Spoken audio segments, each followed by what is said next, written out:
Good morning students. आज हम करेंगे बेटा ज्ञान सागर पार्ट 6 अनोखा वरदान। अनोखा यानी विचित्र, वरदान यानी आशीर्वाद, आशीष। और जब हम किसी काम के बदले हमें कुछ मिलता है तो वो खुश होकर जो देता है वो आशीर्वाद होता है।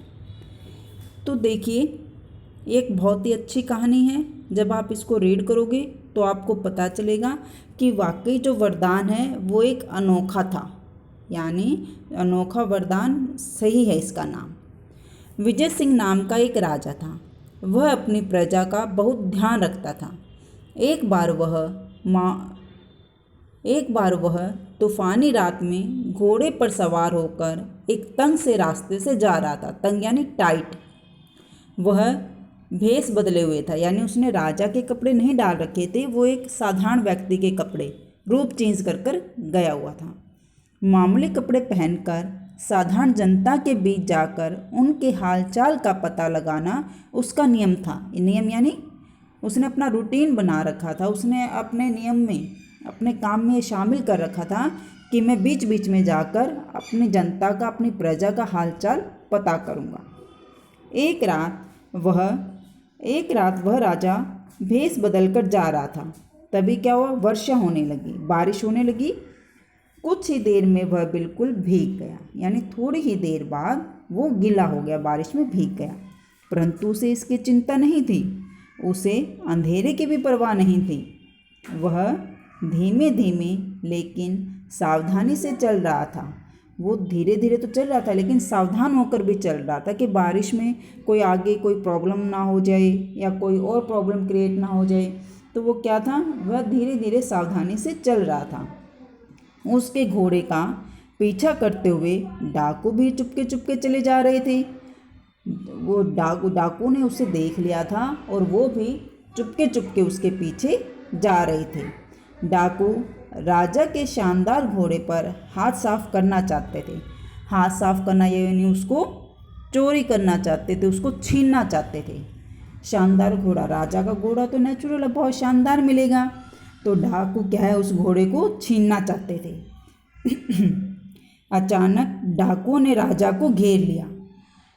तो एकदम क्या हुआ, जब डाकू जो है वो इकट्ठे होके, जब उन्होंने लगा कि हाँ यह सही मौका है, तो उन्होंने राजा को चारों ओर से घेर लिया, यानी राजा को बीच में कर लिया और चारों तरफ वो आ गए।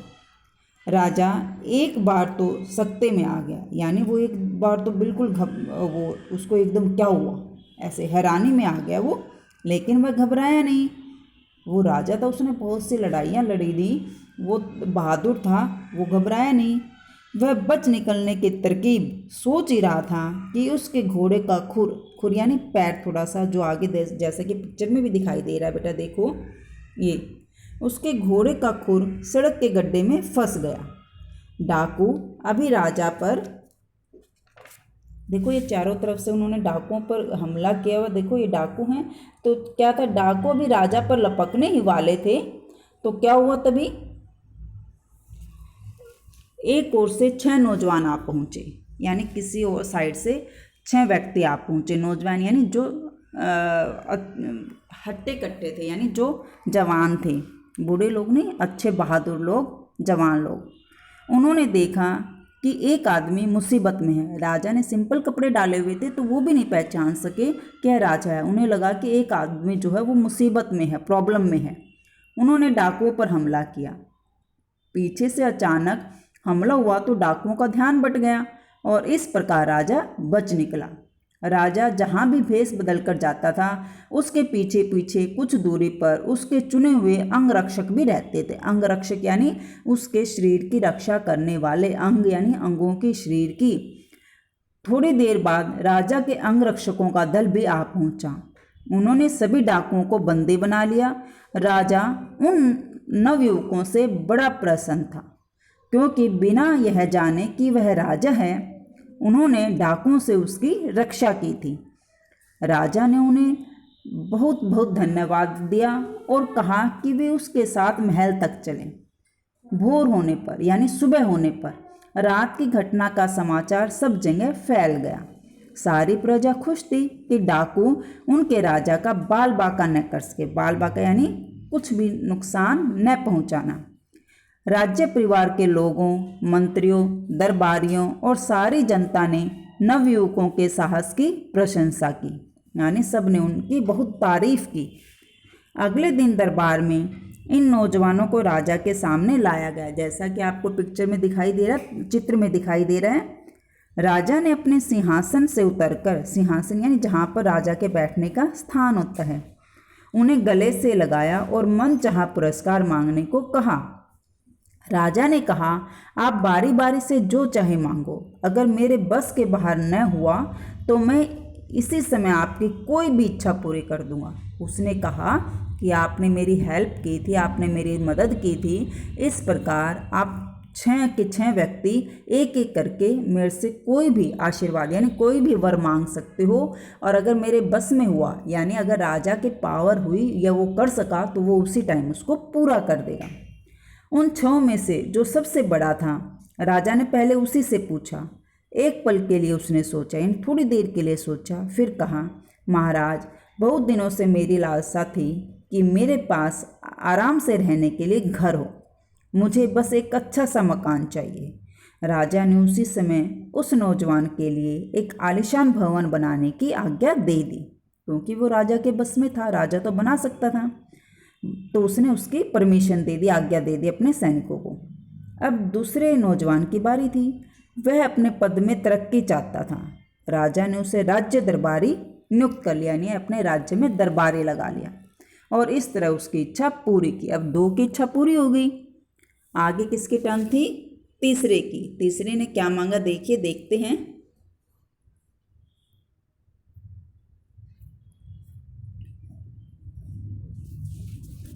तीसरे नवयुवक ने कहा, सरकार, मेरे गांव के लोग हर सप्ताह नगर में सब्जी तरकारी बेचने आते हैं, यानी फ्रूट सब्जी वगैरह बेचने आते हैं। गांव और शहर के बीच कोई अच्छी सड़क नहीं है, इसीलिए उन्हें बड़ा कष्ट होता है, खासकर बरसात में, क्योंकि अगर सड़क नहीं होगी, कच्चा रास्ता होगा, पानी भर जाएगा वहाँ पर, तो आने जाने में प्रॉब्लम्स होगी।